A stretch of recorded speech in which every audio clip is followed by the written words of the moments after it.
Welcome back to Every Doctor Who Ever. Today we're talking about the end of the William Hartnell era. I decided to have this as its own separate video away from Season 4 because I really wanted to talk about the life and career of William Hartnell and have a nice little send-off to him in general. Every Doctor will have his own separate video in that sort of way, talking about the general ranking of their part of the series, but William Hartnell's is also the beginning of Season 4, and I wanted to talk about these episodes separately from the rest of that season because of just the way that it worked out that way. But to begin the next episode with Patrick Troughton and to end the time of William Hartnell here. So, let's talk about his last couple storylines, starting with The Smugglers. The Smugglers, shot during the production period of Season 3, was of course like multiple things brought into the next season, that being a okay season opener and would have been a worse season finale, but then again I'm thinking in modern terms, and that doesn't quite work the same way here, so whatever. Either way, The Smugglers is a story I should enjoy. As a man who loves the shit out of pirates, I should really like The Smugglers. I don't. Mostly because a lot of it is missing besides small bits from the Australian footage, which weirdly enough was censored, so now we have the parts that were taken out for the censoring, which means that the parts that are still existing are the stuff that Australia didn't want to see. So that's funny. Weirdly, there is also footage of the man who was, like, filming them film the actual show on his farm. Weirdly, that's in color. How'd that guy get a color camera? It might be more palatable had it had actual pictures, but I feel like even then, it's just okay. It's an okay pirate story that goes a little bit too long. It's not that bad. Not really that good either. I got nothing to say about The Smugglers, and I'm sorry about that. It's got some funny moments, and I think it's a good showing that the Doctor has clearly grown over time, as he's just kind of there along for the ride, having fun, and Ben and Polly are certainly the right kinds of people to help bring that out of him. It's a good showing for both. Ben does some fun action stuff, Polly's pretty funny throughout the time. And the last note I really have is that the writer basically did this instead of a story about Nazis, which is good, because Doctor Who might not be good at talking about that topic all that much. Not sure what else to really say about The Smugglers. I kind of feel bad about it because, goddamn, I'm talking about this story for like 2 whole minutes, but what is there to say about this? They sure are in pirate time getting kidnapped by pirates until they're not kidnapped by pirates anymore. It's just really simple. It's really boring and very easy. Are there certainly other characters with their own things going on? Sure, maybe, kinda. Whatever, dude. Listen, I've already mentioned the fact that historicals are not my favorite parts of this series, so what do you want out of me? The guy talking about Doctor Who implicitly to tell you about eras that you don't quite know about. Did you want me to tell you more about The Smugglers? How about don't watch it? That's the easy part. Apparently this one is one that people have defended as not being that bad, actually, but like, I don't know, it's another historical. Skip it. The Smugglers, as we just talked about it, will not be the last historical. In fact, 2 stories from here in Season 4 will be the very last historical, and of course from then forward, sci-fi will be the main thing that Doctor Who tries to do. Mostly with aliens, and the future. A more important story is, of course, the 10th planet. Kit Pedler, again the unofficial science advisor, had come up with the idea of evil cyborgs, technology-ridden monsters, strange robo-men, but much different than the robo-men previously seen in the Dalek storyline. They would basically intercept the Doctor and Ben and Polly as they would land on this Antarctic base, and they decide to check it out. These robot men sort of just interject themselves into the plot as they revealed themselves to be from the twin planet Mondas, which is basically the Earth but flipped around. And if you aren't clear enough, these of course are the Cybermen, this iconic villain group that on total accident basically became the new replacement for the Daleks to hopefully be just as iconic. And boy, did they basically succeed in doing that. From the outset, the Cybermen immediately become something which is going to be memorable for all time. Though they obviously changed their design over time from these weird sock-headed guys in this one, and they become a lot less bulky over time. It's still this, like, slowly walking metallic robotic-voiced sentinel that is the Cybermen, which become quickly memorable and horrifying to most people. Cool to the rest of the people, because robot people are cool. Oddly though, they're not robots. They are, of course, human beings that have forced themselves to become cybernetic. You know, they force other people to become cybernetic. They don't really like to kill people because they'd rather just, like, bring them on to their force, which they can easily do, and they nearly do to some of our main characters. The major character in this is, of course, Ben. He does a lot of the work and does his best to try and rally the scientists to fight against the Cybermen, and then later on against the, main general who is in charge of this research team, who through a whole episode nearly tries to send a nuke at Mondas. This general, played by Robert B., does a great job at it, and he's in fact so incredibly believable, especially when he thinks that his son dies after they stop his nuke plan, that he nearly tries to shoot them, and is like, well, you've taken the only thing I cared, and now you'll die. And you're like, Jesus, dude, that's awesome. Of course, the Cybermen then interject themselves back into the plot and are only defeated after they absorb enough energy to feed Mondas that it explodes the planet. It's not like it's a big shock either. It is literally known by episode 2 by the Doctor, who basically tells them to just wait for it. And due to the 10th planet ends up not having as much stakes as it really should, all things considered. But you know what? It's a lot of fun sci-fi pulpy action that it's just too weird to not enjoy. And the character writing just is so good, and especially with how well the actors portray these characters, that you kind of just look past that stuff. Is it a perfect story? No, but it is a memorable, fun, and iconic story. I feel like I'm going a little bit too quickly with the 10th planet. Mostly the important part is obviously the part that happens a little bit later on, but indeed the 10th planet is a very entertaining one. You know, its story is simple. Doctor and friends come across this Arctic place, which they meet some of the dude bros that are there, until robots show up, and they're like, give us your you, so we can, get all your energy for our planet. And then they seemingly are kicked out as they just leave, and then the general that's like, well, we gotta stop that, becomes the antagonist for an episode before he's ultimately stopped, and then the robots come back.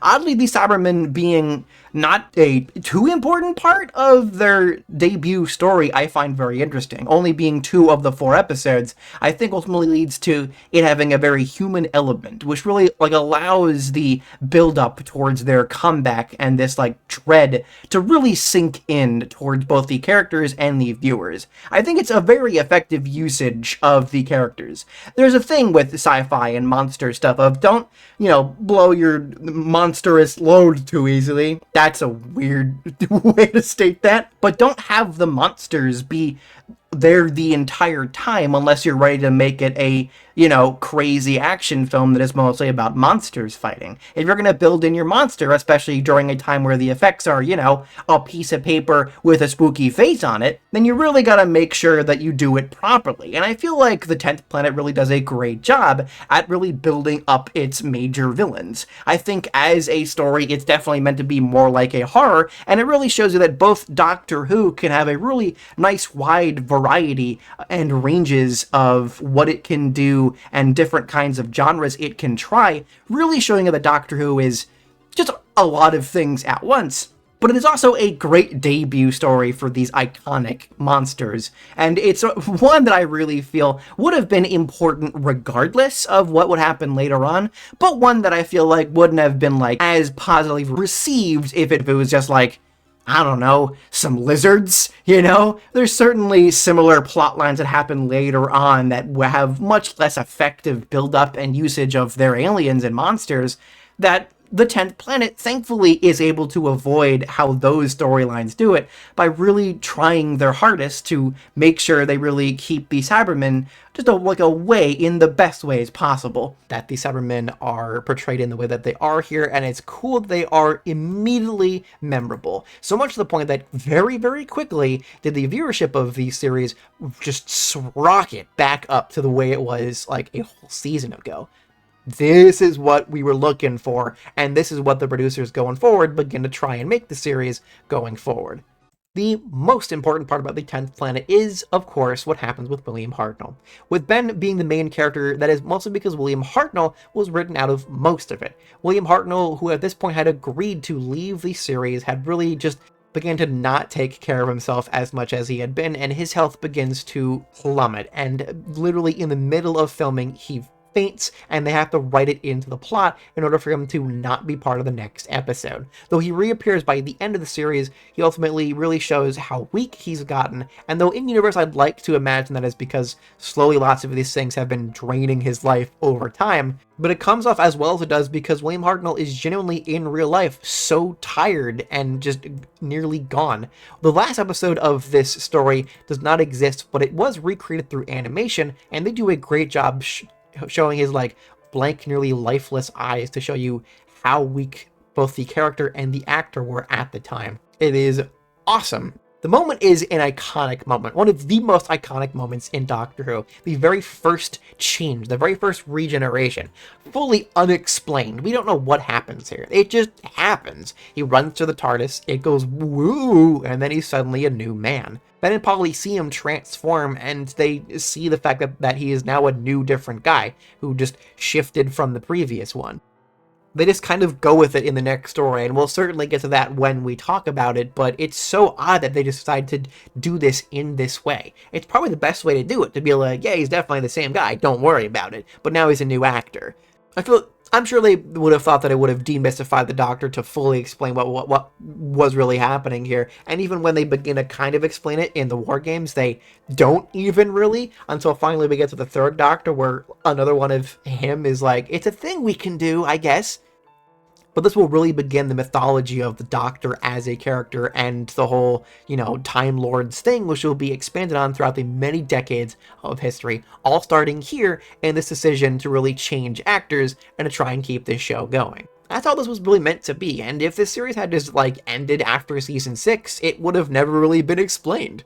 At least, not in the way that it was eventually explained. But all this was definitely what the series needed. A return to pulpy sci-fi and try to really make that interesting and well-written, and also a change in the main actor, who at this point was really getting up in age and needed to be replaced. Thankfully enough, they certainly did just go, okay, thanks, bye, because ultimately they told him and they worked with him to amicably have him step down from the series and even choose his successor. Among multiple choices, there was of course Patrick Troughton, and ultimately William Hartnell decided to pick Patrick Troughton, saying directly, if there was anyone that was going to be Doctor Who, it needed to be Patrick Troughton. And I really do like that, the fact that it was directly him as this nice little handoff, and he was there on set during the last day of filming for William Hartnell. But even despite the amicable coming together to decide his exit, he still took it really poorly, and it resulted in his health getting worse and worse over time. Regardless, William Hartnell would in fact come back to re-portray the Doctor all the way in the big anniversary special, The Three Doctors. Other actors would portray the first Doctor in the years afterwards in the 5 Doctor anniversary special played by notable actor Richard Hartnell, and later on in Twice Upon a Time by David Bradley, who of course would also play him in the biopic of William Hartnell, Adventure in Space and Time. Before we talk about and have a little tribute for William Hartnell, let's talk about some other First Doctor stuff. There hasn't been as much other adventures of the First Doctor as there is other Doctors, but there certainly is other adventures with the First Doctor. The TV comic, a weekly anthology magazine published by Polystyle Publications from 51 to 84, had Doctor Who comics from 64 to 79, where for the most part, both the First Doctor and the Second Doctor are followed by his grandkids, John and Gillian Who. A few accounts on other pieces of media claim that they never really existed, and I'd like to kind of go with that too. But not that there were dreams or something, but there was some kind of strange parasite that was stuck in the Doctor for a little bit, and every now and again he dreams that he has grandchildren. I think it's funny the idea that Ben and Polly are constantly like, hey, who is he talking to? What do you mean he has grandchildren? Though to be honest, it's entirely possible that maybe John and Gillian Who are just who the Doctor thinks Ben and Polly are sometimes. Out of the many annuals and monthlies of Doctor Who, the First Doctor wouldn't be involved in too many of them besides the 66 and 67 annuals that are all about the First Doctor. Besides many novelizations of the many episodes in these first 3 or so seasons, Virgin Publishing would of course, as with both Doctors, do certain in-between adventures as best they possibly could. There are certain adventures that I think are definitely worthwhile reading, some of which even involve some of the companions on their own. Well, definitely isn't. Is one thing that is entirely the first Doctor, which is the weirdest comic that I think exists in Doctor Who, and is definitely one of the things that I wanted to bring up here as weird, obscure Doctor Who shit. The Give a Show projector, not just Doctor Who, but multiple shows had very small, like 6-panel comics that you would just shove in the thing and it would project on a wall. And boy, does it look like shit! It did not work properly. Boy, 60s toys just were bad, weren't they? The Doctor, more notably, has been, of course, played by a multitude of actors in audio form, some of which were actors of previous companions. There is a lot of good audio from the first Doctor, of which at first was some of the, scattered stuff with multiple Doctors, but he's been given whole multiple, his own seasons with his own time with some old and new companions. A lot of which are definitely worth watching / listening to. Here's just a bunch on screen, because I'm not going to list a whole bunch because it's too many words. Very quickly, let's talk about my ranking for every single First Doctor storyline. There are, of course, 28 of these, but I'll certainly go through them pretty quickly and try not to be too repetitive, especially when it comes to the historical storylines. When it comes down to it, the worst of them is the Sensorites. I cannot stand the Sensorites for the goddamn life of me. All of them look like they have ball sacks for faces, and I just cannot stand how any of them walk, talk, or move. Is it racism if the alien doesn't actually exist and it's a sci-fi show? I don't know. But I certainly don't want to ever be reminded of the Sensorites ever again. Above it is Edge of Destruction, a story that was very clearly made within, barely any time with barely any budget. I've already mentioned it 2 videos ago. I really don't enjoy it. I find it to be also one of the worst storylines there ever was. Above it is the Unearthly Child, or as I call it, the Cavemen. The one where Unk and Glunk go, Argo, I want the fire. No, me want fire. And the Doctor and friends just gotta look at them as cavemen fight. It's such an odd story to start your franchise with. I'm surprised this franchise ever continued, let's be honest here. And above it is Planet of the Giants. This was also almost going to be the one that started the franchise. I'm very glad they didn't. The Honey, I Shrunk the Kids, well before Honey, I Shrunk the Kids, is unable to do what really made that movie actually entertaining, as it just barely utilizes shrunken down stuff as a good concept. Above it is the Space Museum. The Space Museum is such a cool concept that quickly falls apart by the ending. God, does it just end up being the most basic generic thing I've seen in my life, and boy is its setting just so boring. Above it is the Web Planet. God, it would have been a lot more interesting had it been a lot less long and a lot less smeared on its camera. I know it tried to look very, otherworldly and ethereal, but, it just doesn't look like anything. It looks like ass. I love the goofy little, bug men, but, it's the Myth Makers. Again, this is one of those I feel that I might like a little bit more if this footage actually existed, but it's just kind of a story that just doesn't really do anything. They sure are in that period of time, and whatever. And it's just an odd goodbye to Vicky. Above it is Keys of Marinus. Keys of Marinus is a weird little storyline that I liked a little bit more the first time I watched it, and every time I kind of think about it since then, I just don't care about it. It's such a messy story that was clearly made within such a short time, and though that's not really fully confirmed, it sure feels like it was made with barely any time. I do love those brain aliens, though. Bring them back. Number 20 is The Savages. What an odd story with a cool concept that just feels so underutilized. It's almost a cool concept of trying to show some disparity between classes, but it's just so basic. It feels like they didn't really think about it at all and just went, yeah, that's fine. Above it is Galaxy 4, a one with another cool concept that they really they just mess it up completely. It's not only, again, ruined by the fact that they spoiled it before it ever really premiered, but even if they didn't, it would have been so obvious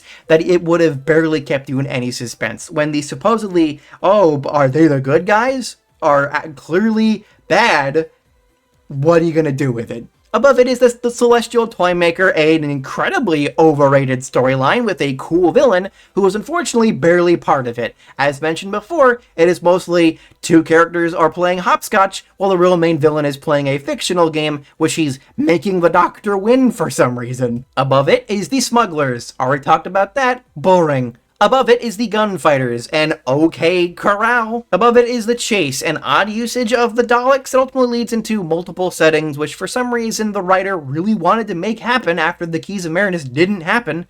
and it doesn't really happen again. And I feel like some people who are like, it's better when you view it as a comedy, really forget the fact that it's not very funny either. Above it is the Massacre.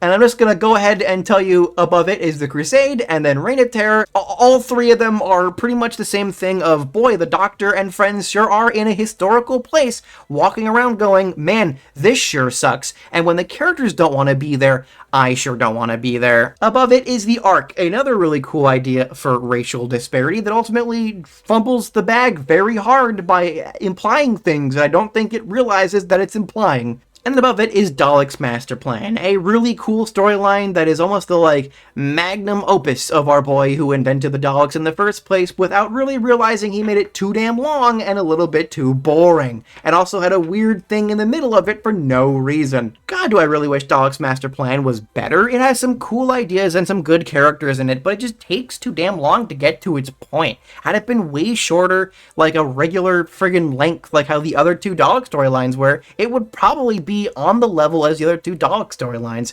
Above them is The Rescue, a story I find very quaint, very fun, a little bit too short though. It's odd to say too short in the classic Doctor Who era of like, damn, would have been cool to have like at least one more episode. Above it is the Time Meddler, the cool introduction to the monk, a character we haven't really seen ever since, but at least it's a cool, like, Doctor utilizing his brain against someone else sort of thing.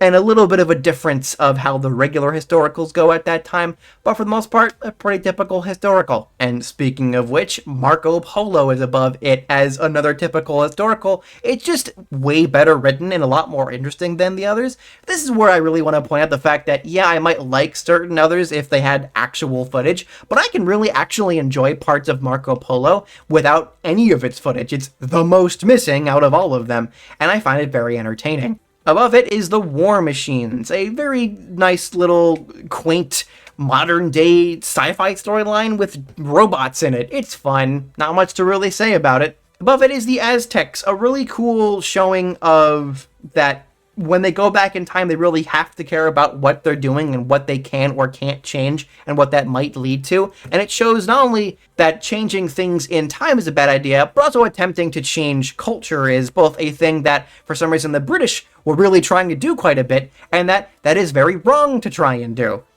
Even if we may perceive it from our pinpoint of, hey, that's not that great, or that's not a good thing, to them, they did it for years, and changing culture isn't that easy than just saying no. This leads us to the top four, the fourth being The Romans, a very fun comedy story that I just find enjoyable the entire time. Its guest star does a very good job at being this wacky Roman emperor who's oddly accurate to who he was, the absolute strange man that was, and it gives every character something to do and really pulls out the best from them. I really love The Romans. Above it is the previous story we were just talking about, The 10th Planet. Not the best sci-fi story of all time, but a very intriguing look into these new villains that we'll certainly be seeing in the future, and a really great introduction and a very important storyline for Doctor Who in general. Our top two, the best of the first Doctor storyline era, is of course the two Dalek storylines. I'll say the same thing about both of them. A very interesting look into fascism,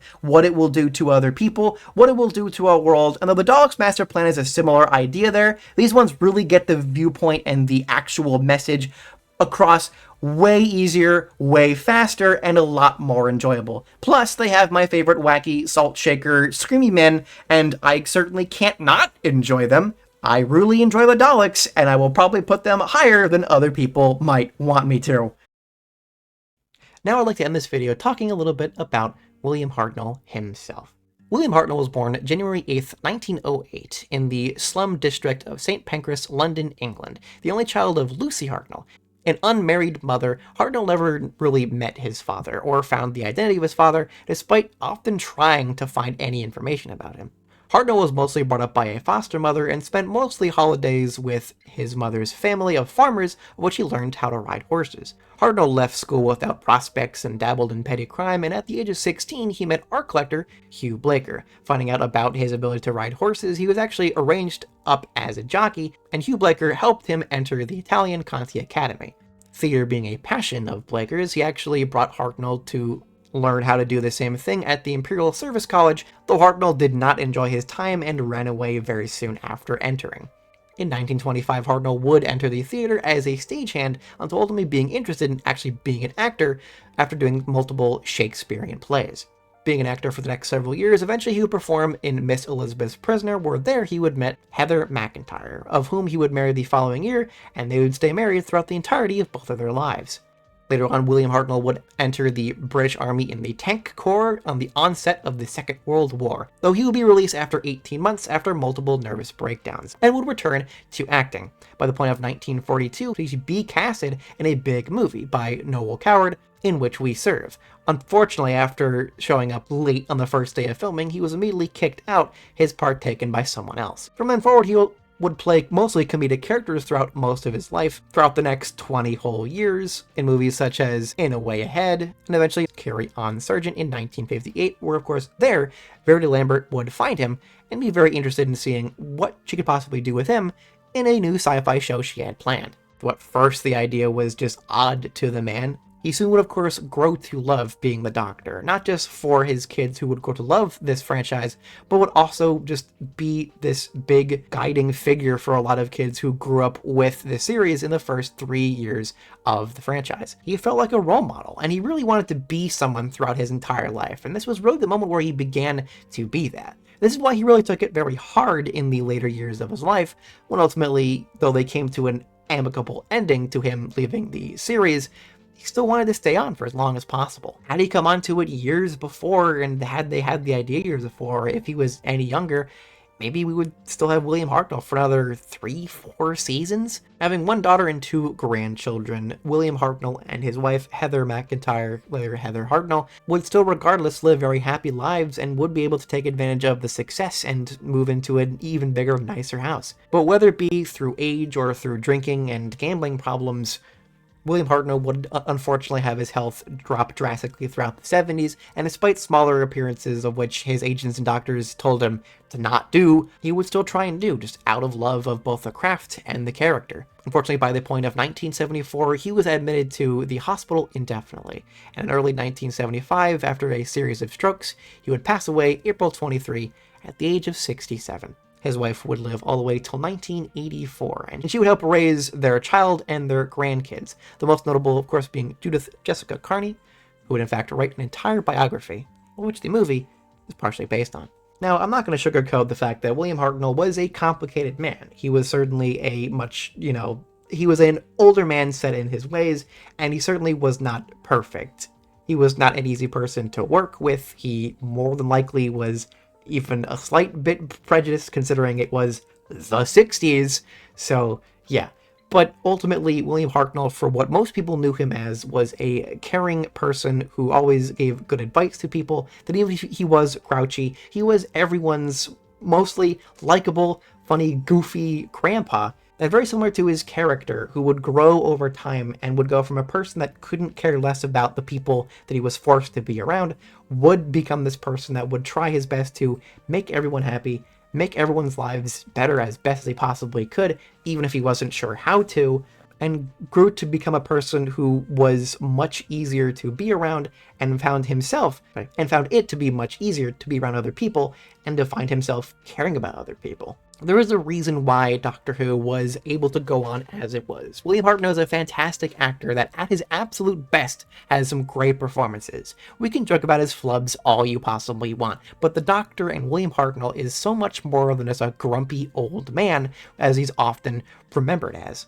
It's multiple people that helped really get this series into its start and helped it continue despite all problems, and one of those people is absolutely William Hartnell. Without the way he acted as the Doctor, we wouldn't have this franchise till today. As an almost relative unknown, he was the right person to pick, and maybe we could have had Doctor Who if they picked other people? I don't know, but I'm glad we had William Hartnell the time that we had him for. Despite this era not being my favorite, I respect the shit out of William Hartnell, and a lot of the actors throughout this time. There's a lot to enjoy about the first Doctor's whole section of Doctor Who, and even if some of it is a little bit of a slog to get through, and some of it I would recommend skipping over, you shouldn't skip over the entirety of it just because it's in black and white, or it's missing, or it's an old guy doctor. there's a bunch to enjoy there, and you need to have these growing pains of this franchise for it to inevitably get to the point of where it is now. But, of course, that is all we have time for today, as next time for Doctor Who, we'll be talking about the beginning of the Troughton era with Season 4. Until then, I've been the Movie-a-thoner. I hope you enjoyed this video, and if you want to have me talk about anything else in the future, then leave that stuff in the comments. Make sure you like and share, and subscribe for whatever I'll be doing next. Most importantly, stay good, stay safe, and don't be an asshole.